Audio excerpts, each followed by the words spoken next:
Welcome.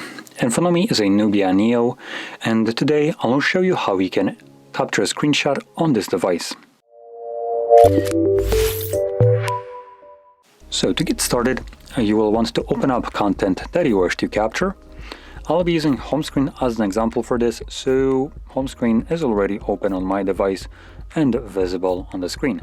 Just make sure that whatever you want to capture is actually visible on your screen right now. Once it is, simply hold power button and the volume down at the same time. You'll have the flash along with the pop-up with share and scroll screenshot option.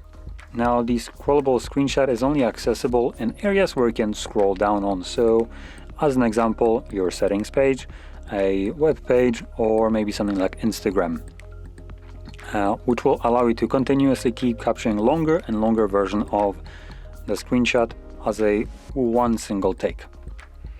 In any case, once you have captured your screenshot, you can find it in your Photos application, and you can then navigate to Library and Screenshots, in which you'll find all the screenshots that you've captured over the time.